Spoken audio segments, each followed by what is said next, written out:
అందరికీ నమస్కారం. శ్రీమాత్రే నమః. వృశ్చిక రాశి వారికి మే 15, 16, 17 తేదీలలో జరగబోయేది తెలిస్తే ఖచ్చితంగా ఆశ్చర్యపోతారు. ఎలా ఉంటుంది, ఏం జరగబోతుంది, అలాగే మీరు చేయాల్సినటువంటి పనులేంటి, అలాగే చేయకూడని పనులేంటి, మీ జీవితం పరంగా ఎన్నో రకాలైనటువంటి ముఖ్యమైన విషయాలు, అంటే మీరు తీసుకున్నటువంటి నిర్ణయాలు అవ్వచ్చు, కొన్ని తెలిసి తెలియక చేసి పొరపాట్లు అవ్వచ్చు, ఇలాంటివి మనం చెప్పుకుంటూ పోతే మీ జీవితానికి తాకేటువంటి ప్రతి ఒక్క విషయం కూడా ఈ వీడియోలో మనం వినగలుగుతారు. కాబట్టి ఎన్ని పనుల్లో ఉన్నా సరే ఒక 10 నిమిషాలు మీరు వీడియోని ఓపికగా విన్నట్లయితే ఈ వీడియో ద్వారా మీకు 100కు 1000% ఉపయోగమే ఉంటుంది. కాబట్టి ఎక్కడ కూడా స్కిప్ చేయకుండా చివరి వరకు చూడండి. నిజంగా అదృష్టం ఉంటేనే ఈ వీడియో మీ కంట పడుతుంది. అంతకన్నా అదృష్టం ఉంటేనే ఈ వీడియోని మీరు పూర్తిగా వినగలుగుతారు. అలాగే మన వీడియోకి ఒక చిన్న లైక్ ఇచ్చి సపోర్ట్ చేయండి. మీరు లైక్ చేయడం వల్ల వీడియో మరి కొంతమంది వృశ్చిక రాశి వ్యక్తులకు చేరి వారు కూడా తెలుసుకునేటువంటి అవకాశం అనేది ఉంటుంది. వృశ్చిక రాశి వారి రాశి చక్రంలో 8వ రాశి, ఈ రాశికి అధిపతి కుజుడు. వృశ్చిక రాశి వారు వ్యక్తిగతంగా చాలా మంచి వారు, నమ్మకస్తులు అన్నమాట.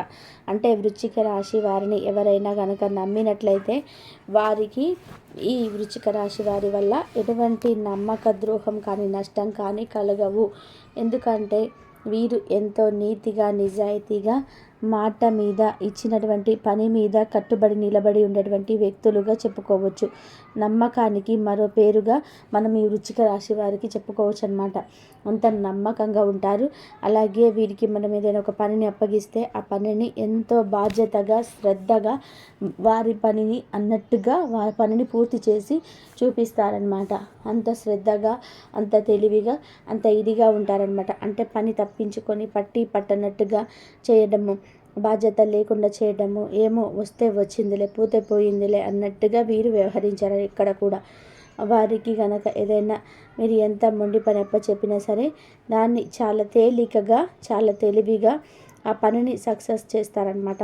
అంత టాలెంట్ అనేది ఈ వృశ్చిక రాశి వ్యక్తులకి దగ్గర పుష్కలంగా ఉంటుంది. అయితే వీరి జీవిత పరంగా ఎన్నో రకాలైనటువంటి కష్టాలు, అవమానాలు, నిందలు ఎన్నో రకాలుగా వీరు ఎక్కువగా ఇలాంటివి ఫేస్ చేస్తూ ఉంటారనమాట. ఎందుకంటే మంచివారికి ఎక్కడైనా సరే కష్టాలు ఎక్కువగానే ఉంటాయి.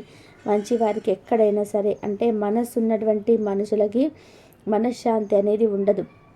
మనశ్శాంతిగా బ్రతికే వారికి మనసు, అంటే మైండ్, ఆలోచనలు పనిచేయడం అనేది చాలా తక్కువగా ఉంటుంది.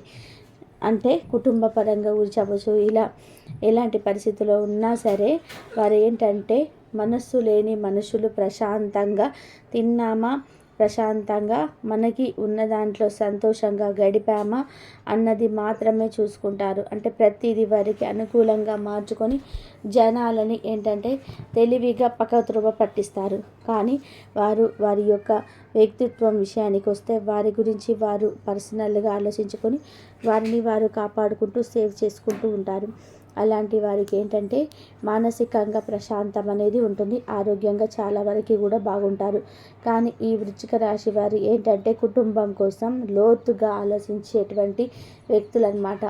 అంటే మేము కుటుంబం కోసం ఒక మంచి లైఫ్ ఇవ్వాలి, వారి కోసం మేము ఎంత కష్టపడినా చేయాలి అని చెప్పేసి వారి కష్టాన్ని, వారి యొక్క అంతా కూడా కుటుంబం కోసం పూర్తిగా టైంని కేటాయిస్తారనమాట. ఎక్కడా కూడా వారి స్వార్థం వారు చూసుకుందాం అనుకున్నటువంటి వ్యక్తిత్వం ఈ వృశ్చిక రాశి వారిది కాదు.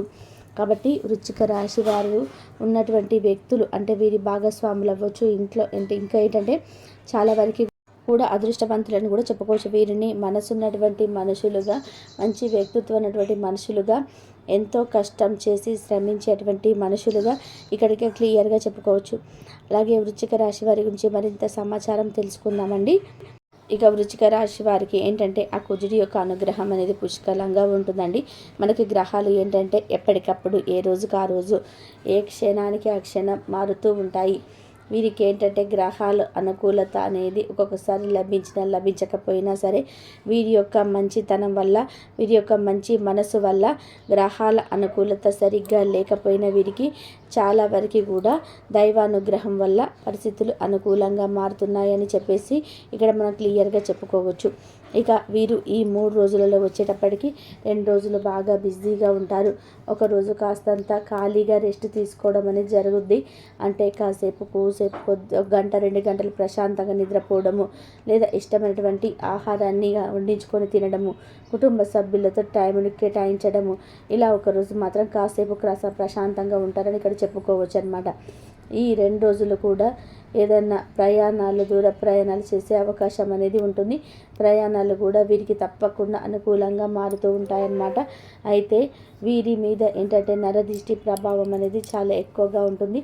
అంటే ఏదైనా పని చేసినా, మొదలుపెట్టినా, గట్టిగా చేయాలని చెప్పేసి సంకల్పంతో చేసినా కూడా ఆ పనులు ఏంటంటే వీరికి అవ్వకపోవడం, పెండింగ్లో పడిపోవడం, లేదంటే ఆ పని మీద తరచు తిరగటము, మానసికంగా అయ్యో ఆ పని అవ్వలేదే, ఇట్లా రావాల్సిన కాడ డబ్బు రాలేదే, ఈ పని మనం చేయలేకపోతున్నాం, లేదా మనలోనే ఏదైనా పొరపాట్లు జరుగుతున్నాయా లేంటి అని చెప్పేసి వీరికి కొంచెం మానసిక ఒత్తిడి అనేది ఎక్కువ అవుతుందని చెప్పుకోవచ్చు ఈ మధ్య. అంటే పనులు పూర్తి కానప్పుడు అనుకున్న టైంకి ఎవరు కూడా వద్దు అనుకున్నా కూడా మానసికంగా నలిగిపోతూ ఉంటారనమాట. దానికి కారణం వచ్చేటప్పటికి కూడా నరదిష్టి. అంటే మాకెవరు పెడతారులేండి దిష్టి, అంటే మేమే అంత సుఖాలు పడుతున్నాము, మేమేమంత అనుభవిస్తున్నామని చెప్పేసి మా మీద కూడా దిష్టి పెట్టే వాళ్ళు ఉన్నారు, మాకు కూడా దిష్టి పెట్టే వాళ్ళు ఉన్నారా, అన్ని పనులు బాగా లేక అసలు ఏముంది మమ్మల్ని అనుకోవడానికి అని చెప్పి మీలో కొంతమంది అనుకోవచ్చు. కానీ ఇప్పుడు జనం చాలా వరకు కూడా అంటే మంచివారు కూడా ఉన్నారండి. కాకపోతే అంతకు మించి ఏంటంటే జనాల్లో ఈర్ష్య, అసూయతో ఎక్కువగా ఉంటున్నారనమాట. అంటే మనము ఎంత బాధలో ఉన్నా సరే జనాల కంటికి బ్రహ్మాండంగా కనిపిస్తాము. మనం పచ్చడి వేసుకొని తింటున్నా వాళ్ళకి అది పరమాన్నంలాగా కనిపిస్తూ ఉంటుంది. మనం పాత బట్టలు కట్టుకున్నా వాళ్ళకి పట్టు బట్టల్లాగా కనిపిస్తూ ఉంటాయి. ఇట్లా ఏంటంటే మీ బాధలు ఏదో మీరు పడుకుంటా, మీ పనిని మీరు చేసుకుంటా, మీరు ఎవరిని కదిలించకుండా సైలెంట్గా మీ దాన్ని మీరు వెళ్తున్నా, మిమ్మల్ని తెలిసి తెలియకుండా, మీకు పట్టించుకోకపోయినా తెలిసి తెలియకుండా మిమ్మల్ని గమనించేటువంటి కళ్ళు ఎన్నో ఉన్నాయండి. అలాంటి చూపుల వల్ల ఏంటంటే మీకు చాలా వరకు కూడా ఈ సమస్యలు ఎక్కువ అవుతున్నాయని ఇక్కడ మనం క్లియర్గా చెప్పుకోవచ్చు. ఇంకా మీకు మీ చుట్టూతా తిరిగే వాళ్ళు అవ్వచ్చు, మీకు నమ్మకంగా ఎవరైతే ఉంటున్నారో స్నేహితులు, ఎవరి బంధువులు, ఇట్లా వీరి వల్ల కూడా కొన్ని సమస్యలు పాలవుతున్నారని చెప్పేసి ఇక్కడ మనం క్లియర్గా చెప్పుకోవచ్చు. అంటే వృశ్చిక రాశి వారి వ్యక్తిత్వం ఎలా ఉంటుందంటే కనుక నెమ్మదస్తులు. అంటే వీరి పని వీరు చేసుకుంటా నిదానంగా సైలెంట్గా వెళ్ళిపోతూ ఉంటారు. అలా ఉండటం వల్ల ఏంటంటే ఎదుటి వారికి వీరు మెతకగా కనిపించి వీరిని ఆడుకోవడం మొదలు పెడతారనమాట. అంటే వీరికి ఏదైనా సలహాలు ఇచ్చినా కూడా మనం మాట వింటారు, మనం చెప్పినట్టుగా చేస్తారు అని చెప్పేసి ఏంటంటే వీరి చుట్టూ తను నమ్మకంగా ఉంటూ నవ్వుతూ తిరుగుతూనే వీరికి అనుకూలంగా సలహాలు ఇవ్వటము, వీరికి అంటే ఉపయోగపడేలాగా నిర్ణయాలు ఇవ్వటము, వారికి అనుకూలంగా మార్చుకోవడము, ఇలాంటివి ఏంటంటే చేస్తూ ఉంటున్నారనమాట. వీళ్ళేంటంటే అందరూ మనలాగే మంచి వాళ్ళు, మన వల్లే కదా ఏముందులే అని చెప్పేసి వీళ్ళు జనాన్ని ఏంటంటే దగ్గరకు చేరదీయడం ఇలాంటివి జరుగుతూ ఉంటాయి. జనంతో దగ్గరకు చేరదీయడం అవ్వచ్చు, లేదా జనంతో బాగుండడం తప్పు కాదండి. కాకపోతే ఏ నిర్ణయాలైనా సరే ఎంతవరకు వినాలి, ఎంతవరకు వినకూడదు, ఎంతవరకు ఎవరిని ఎక్కడ పెట్టాలి అనేటువంటి విషయాలు మీరు ఇంకా పూర్తిగా అవగాహన చేసుకున్నట్లయితే మీకు జీవిత పరంగా కూడా మంచిగా ఎదగడానికి అవకాశం అనేది ఉంటుందన్నమాట. మీరు నిదానంగా ఉన్నప్పటికీ చేసినప్పటికీ కూడా మీరంటూ ఒక గౌరవం, ఒక మర్యాదలు ఎక్కడ కూడా పోగొట్టుకోకూడదు.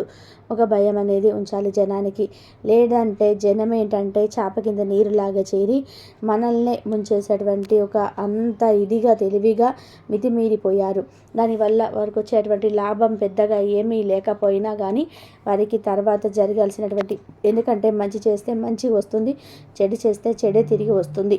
మనం ఏదైతే ఎదుటి వారికి ఇస్తామో అదే మనకు తిరిగి వస్తుంది. కానీ ఇక్కడ మనము తర్వాత మనకు మంచి తిరిగి వచ్చే సంగతి తర్వాత, ఈలోపు ఏంటంటే మనం ఇబ్బందుల అవ్వాల్సిన పరిస్థితి అయితే మనకు ఉంటుంది. ఎందుకంటే ఈ రోజులో మంచితనము పిచ్చితనంగా జనాలకి అలా కనిపిస్తూ ఉంటున్నాం అన్నమాట. కాబట్టి ఎవరితో ఎలా, మీరు మంచివారితో మంచిగా ఉండండి, చెడ్డవారితో చెడ్డగా ఉండాలి. ఎందుకంటే ముళ్ళును నాగే తీయాలి, వజ్రాన్ని వజ్రంతో కొయ్యాలి. విలువ తెలియని మనుషులకి మర్యాద, మన్నన తెలియని మనుషులతోటి అలా ఉండటమే కరెక్ట్. అలాంటి వారికి విలువ ఇచ్చామనుకోండి, కుక్కను తీసుకొచ్చి సింహాసనం మీద కూర్చోబెడితే దానికి ఏమీ అర్థం అవ్వదు కదా. అట్లాగే చెడ్డవారికి విలువిచ్చామనుకోండి వారికి తెలియదు, వాళ్ళు ఏంటంటే ఇంకా తొక్కేసే కానీ ఉంటారు. అలాగే మంచి వారిని చులకనగా చూసామంటే అది మనకి ఇబ్బందినే కలిగిస్తుంది. కాబట్టి ఎవరితో ఎలా మెదలాలి ఏంటి అనేది, ఎందుకంటే మీరు ఇప్పుడిప్పుడే కొంచెం ఎదిగే వాళ్ళు ఉన్నారు. అంటే ఒక వయసు వచ్చి 40-45 సంవత్సరాలు అలా వచ్చిన వారికి ఏంటంటే వారి యొక్క అనుభవం మీద చాలా వరకు కూడా ఉన్న పాటలు అనేవి నేర్చుకొని అలా ఉంటున్నారు. ఇకపోతే ఇప్పుడిప్పుడే కొంచెం ఎదిగేటువంటి వాళ్ళు ఏంటంటే ఒక 20 సంవత్సరాలు, ఒక 40 సంవత్సరాల లోపు వాళ్ళు ఏంటంటే కొన్ని తెలిసి తెలియక పొరపాట్లు అనేవి చేస్తున్నారు. కాబట్టి మీరు ఏ నిర్ణయాలు తీసుకోవాలన్నా, ఏది చేయాలన్నా సరే మీ కుటుంబ సభ్యులతో కూర్చొని, అంటే మీ తల్లిదండ్రులు అవ్వచ్చు, మీ భార్య బిడ్డలతో ఇట్లా ఒక నిర్ణయం ఏదైనా కావాలి అని, చిన్న విషయం అవ్వచ్చు, పెద్ద విషయం అవ్వచ్చు, మన కుటుంబ సభ్యులైతే మనకు శ్రద్ధతో, అంటే మనకు పనికి కాబట్టి శ్రద్ధతో మనతో మాట్లాడుతుంటారు. బయటి వారి మాట ఏంటంటే పెదవుల వరకే ఉంటుంది, పెదవి అంచునే ఉంటుంది. మనసులో నుంచి మాట అనేది మనం తెచ్చిపెట్టుకోలేము, బయటి వారి దగ్గర అంతే ఉంటుందండి. కడుపులో నుంచి శ్రద్ధ అనేది రావు. వారి కుటుంబాల, అంటే వారి కుటుంబ విషయాలు, వారి కుటుంబ సభ్యుల మీద వారికి అది ఉంటుంది. మాట ఏంటంటే అది పెదవి వరకే, మనసులో నుంచి ఎవరికి కూడా రాదు, బయట వారికి. మనసులో నుంచి మాట రావాలి అంటే అది మన గురించి, మన కుటుంబ సభ్యుల దగ్గర మాత్రమే అలాంటివి దొరుకుతాయి. కాబట్టి బయట జనంతో కన్నా కూడా కుటుంబ సభ్యులతో సమయం ఉంటే కుటుంబ సభ్యులతో టైంకి కేటాయించండి. అంతేకాని ఫ్రెండ్స్ అని, వాళ్ళని వీళ్ళని గంటలు ఫోన్లలో మాట్లాడుకోవడము, అనవసరంగా వారికి వృధా ఖర్చులు చేయడము, ఎవరినో సంతోష పెట్టాలని చూసి మీరు ఇబ్బందుల పాలైపోవడం, ఎవరికన్నా అప్పులు చేయబదులుగా ఇవ్వడము, ఇట్లాంటి పనులు ఏంటంటే మీరు మానుకోవడం వల్ల మీ జీవితం చాలా వరకు కూడా సంతోషంగా ఉంటుంది. ఇంట్లో గొడవల సంఖ్య అనేది తగ్గుతుంది. భార్య భర్తల మధ్య కూడా చాలా వరకు కూడా సమస్యల సంఖ్య తగ్గిందని చెప్పుకోవచ్చు. గతంతో పోల్చుకుంటే ఇప్పుడు చాలా వరకు కూడా మీకు అనుకూలంగా సంతోషంగా ఉంటున్నారు. పిల్లల విషయంలో చాలా తృప్తిగా ఉంటున్నారు. ఇంకా పిల్లల గురించి మంచి ఎదుగుదలకు ఒక ప్లానింగ్ అనేది చేస్తూ ఉంటారనమాట. వారి కోసం మీరు ఇంకా కష్టాలు పడడానికి మీరు సిద్ధంగా ఉంటారు. అలాగే మీరు అనుకున్నట్టుగానే మీ పిల్లలు ఒక మంచి స్థాయికి వస్తారు. ఇంకా ఏంటంటే ఈ రాశిలో గవర్నమెంట్ జాబ్స్ కోసం అవ్వచ్చు, లేదా ప్రైవేట్ జాబ్స్ కోసం అయితే ఎవరైతే ఎదురు చూస్తున్నారో వారికి తప్పకుండా ఉద్యోగ అవకాశాలు అయితే ఉన్నాయండి. వీరిలో ఎక్కువ మందికి గవర్నమెంట్ జాబ్స్ వచ్చే అవకాశం కూడా ఉంది. దానికి తగినటువంటి కష్టము, దానికి తగినటువంటి ప్లానింగ్ అనేది ఇంకా మీరు చేసుకున్నట్లయితే మీకు గట్టిగా గవర్నమెంట్ జాబ్స్ అనేవి వస్తుంటాయి. అలాగే ఉద్యోగం అంటే ప్రైవేట్ జాబ్ అయినా, అలాగే వ్యాపారాల్లో అన్ని రంగాల్లో ఉన్న వారికి కూడా బాగా అనుకూలంగా ఉంటుంది. మీకు గతంతో పోల్చుకుంటే డబ్బుకు సంబంధించిన సమస్యలు, ఆర్థిక సమస్యలు, అప్పుల సమస్యలు చాలా వరకు కూడా తగ్గాయని చెప్పుకోవచ్చు. అంటే మీలో కోటేశ్వర్లు ఉన్నప్పటికీ కూడాను లేని వాళ్ళకైనా సరే మీకు డబ్బులకు సంబంధించిన పూర్తి బాధలు అయితే మాత్రం ఎప్పుడు కూడా ఉండవు. ఆ దైవానుగ్రహం మీ రాశి పరంగా కూడా చాలా వరకు కూడా ఈ సమస్యల నుంచి ఆ దైవం అంటే మీకు తోడుగా ఉండి గట్టెక్కిస్తుందని చెప్పుకోవచ్చు.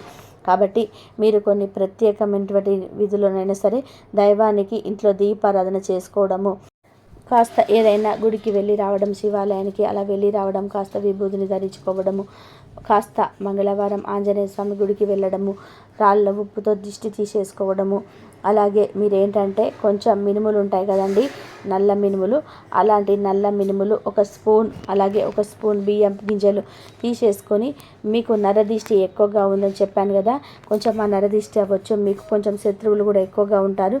కాబట్టి మీరేంటంటే ఒక స్పూన్ నల్ల మినుములు, అలాగే ఒక స్పూన్ బియ్యం తీసుకొని, మీ ఇంటి దగ్గర చెట్లు ఉంటాయి కదా, లేదా ఖాళీ ప్రదేశంలోనైనా కాస్త మట్టిని పక్కకు తీసేసి, ఆ మట్టిలో వీటిని నల్ల మినుములని, బియ్యాన్ని వేసేసి దాని మీద మళ్ళీ మట్టి కప్పేసి కాస్తంత పసుపు కుంకుమను చల్లి ఒక నిమ్మకాయని తల చుట్టూతో తిప్పేసేసుకొని, మీకు ఏదైనా ఉందో నరదిష్టి పోవాలి, లేదా శత్రువులు ఏదైనా ఉన్నా కూడా వారి వల్ల మాకు ఇబ్బందులు కలగకూడదు, మాకున్నటువంటి దరిద్రం అంతా కూడా పోవాలి, చెడంతా పోవాలి అని చెప్పేసి మీ తల చుట్టూ నిమ్మకాయను 4 సార్లు దిష్టి తీసేసుకొని అలా పెట్టేసి మీరు వెనక్కి తిరిగి చూడకుండా ఇంటికి వెళ్ళిపోండి. ఇంటి లోపలికి వెళ్ళేటప్పుడు కాళ్ళు కడుక్కొని వెళ్ళండి. ఇలా చేయటం వల్ల ఏంటంటే మీ పరంగా ఉన్నటువంటి నరదిష్టి అవ్వచ్చు, లేదా శత్రువులు మీకు ఎవరైతే బంధువుల్లో ఉంటున్నారో మీ చుట్టూతో ఎవరైనా కానివ్వండి, అదంతా కూడా చెడంతా ఏదైనా కానీ దరిద్రాలన్నీ కూడా పోయి మీకు బాగా కలిసి రావడానికి అవకాశం అనేది ఉంటుంది. మీరు కోరుకున్నది కోరుకున్నట్టుగా జరుగుతుంది. కాబట్టి చిన్న పరిహారం చేసేయండి. అండి. ప్రేమికులకు అనుకూలంగా ఉంది. అలాగే వివాహాలు కాని వారికి కూడా మంచి అనుకూలమైన సంబంధాలతో వివాహం జరిగి మీకు వివాహ జీవితం అనేది బ్రహ్మాండంగా ఉంటుంది. చిన్న చితక సమస్యలు వచ్చేటప్పటికి కూడాను అవన్నీ కూడా దైవానుగ్రహం వల్ల పూర్తిగా తొలగిపోతాయి. మీరు నమ్ముకోవాల్సింది తప్పకుండా దైవాన్ని, మీ కష్టాన్ని నమ్ముకోండి. మీకు తిరిగి అనేది ఉండదు. ఇలా మీకైతే బ్రహ్మాండంగా ఉందండి. ఈ 3 రోజులు కూడా ఎలాంటి ఇబ్బందులు లేవు. కాబట్టి ఈ వృశ్చిక రాశి వారిది ఎవరి స్వార్థం వాళ్ళు చూసుకోవాలని చెప్పేసి అటువంటి స్వార్థం అయితే ఉండదు. అంటే మీరు భాగస్వాములు అవ్వచ్చు. ఇంట్లో ఏంటంటే చాలా వరకు కూడా అదృష్టవంతులుగా మనం చెప్పుకోవచ్చు వృశ్చిక రాశి వారు. వీరిని మనసున్నటువంటి మనుషులుగా, మంచి వ్యక్తిత్వం ఉన్నటువంటి మనుషులుగా, ఎంతో కష్టం చేసి శ్రమించేటువంటి మనుషులుగా ఇక్కడ క్లియర్గా చెప్పుకోవచ్చు. అలాగే ఈ వృశ్చిక రాశి వారికి ప్రతి ఒక్కరికి కూడా నరదిష్టి ఉంటుంది ఎక్కువగా. వృశ్చిక రాశి వారికి మాకు దిష్టి ఎవరు పెడతారులే, మేమెంత సుఖాలు పడుతున్నాము అని అనుకుంటూ ఉంటారు. వృశ్చిక రాశి వారు మేమేం అనుభవిస్తున్నాము, మా మీద దృష్టి పెట్టే వాళ్ళు ఉన్నారా, మాకు కూడా దిష్టి పెట్టే వాళ్ళు ఉన్నారా, అన్నీ బాధలే కదా, ఏముంది మమ్మల్ని అనుకోవడానికి అని చెప్పేసి మీలో కొంతమంది అనుకోవచ్చు. కానీ ఇప్పుడు జనం చాలా వరకు కూడా అంటే మంచివారు ఉన్నారండి. కాకపోతే అంతకు మించి ఏంటంటే జనాల్లో ఈర్ష్య, స్వార్థం, అసూయలతో ఎక్కువగా ఉంటున్నారనమాట. అంటే మనము ఎంత బాధలో ఉన్నా సరే జనాల కంటికి బ్రహ్మాండంగా కనిపిస్తాము. మనం పచ్చడి వేసుకొని తింటున్న వారికి అది పరమాన్నంలాగా కనిపిస్తూ ఉంటుంది. మనం పాత బట్టలు కట్టుకున్న వాళ్ళకి పట్టుబట్టలా కనిపిస్తూ ఉంటాయి. ఇట్లా ఏంటంటే మీ బాధలు ఏవో మీరు పడుకుంటా, మీ పని మీరు చేసుకుంటా, మీరు ఎవరిని కదిలించుకోకుండా సైలెంట్గా మీ దారిని మీరు వెళ్తున్నా, మిమ్మల్ని తెలిసి తెలియకుండా మీకు పట్టించుకోకపోయినా తెలిసి తెలియకుండా మిమ్మల్ని గమనించేటువంటి కళ్ళు ఎన్నో ఉన్నాయండి. జాగ్రత్తగా ఉండండి. ఇంతవరకు చూసినందుకు ధన్యవాదాలు. సర్వేజన సుఖినో భవంతు. ఓం సాయిరాం.